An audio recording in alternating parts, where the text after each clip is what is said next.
जी सरपंच साहब बताएं पूरी बात, क्या क्या मामला है ये ठेके से संबंधित आपके गांव में? जी सर, सबसे पहले तो मैं आपका न्यूज़ चैनल का धन्यवाद करना चाहता हूं, जो आपने इतनी तपती धूप में आपने आकर हमारे को कवरेज किया और हमारी बात को आगे तक सरकार तक आपने पहुंचाया। आपका तहे दिल से धन्यवाद। दूसरा ये है कि हमारी जो ठेके की मांग है वो पिछले साल 2022 नवंबर 2022 से है, क्योंकि जो ये हरिजन बस्ती है, ये हरिजन बस्ती पिछले 7-8 साल से इस ठेके से परेशान है।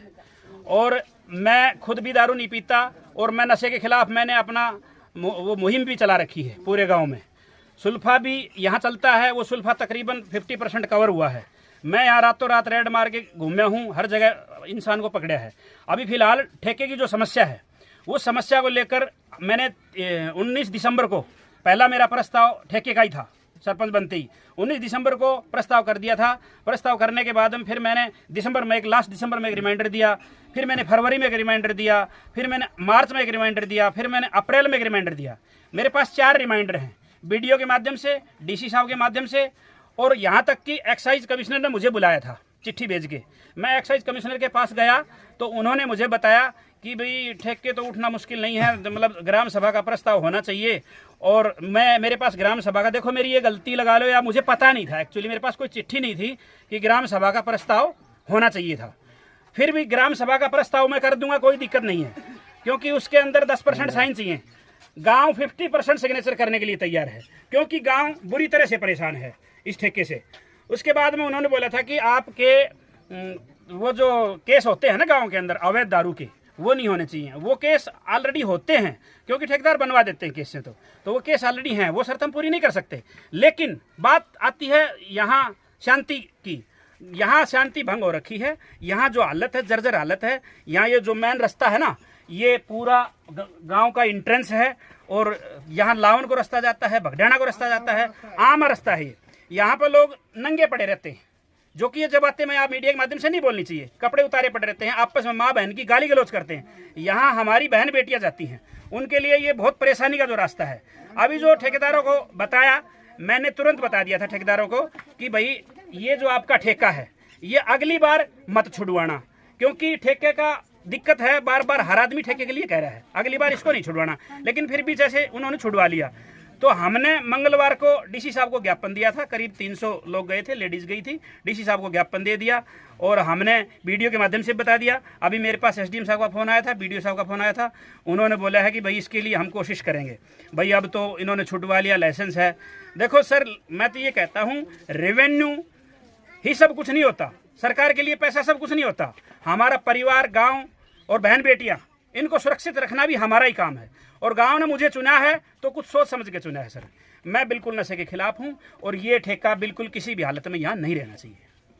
तो जो है ये एक बस्ती है, इसकी समस्या है या और दूसरे साथी गांव के जो और है ग्रामीण, वो भी इनके साथ ही? सर एक्चुअली तो ये आधे से ज्यादा गांव की समस्या है, क्योंकि कोई नहीं चाहता, हमारी माँ हमारी बहन नहीं चाहती कि मेरा भाई घर दारू पी के आके यहाँ वो झगड़ा करे।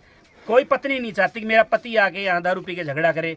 गांव की पूरे की समस्या है, लेकिन हरिजन बस्ती की इसलिए समस्या है कि यहाँ ये देखो घर हैं आसपास सारे के सारे, ये सारे हरिजन बस्ती के बिल्कुल घर के सामने ठेका खुला हुआ है। तो यहाँ इनकी इसलिए ज़्यादा दिक्कत है कि हरिजन बस्ती के बीच में खुला हुआ है। अब ये जो ठेका ये है किसका?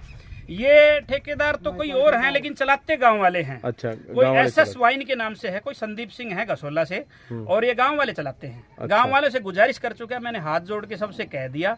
अब देखो सर, मानना तो उनकी फर्ज है, हमारा काम प्रशासन तक पहुंचना, हमारी बात प्रशासन तक पहुंचाना।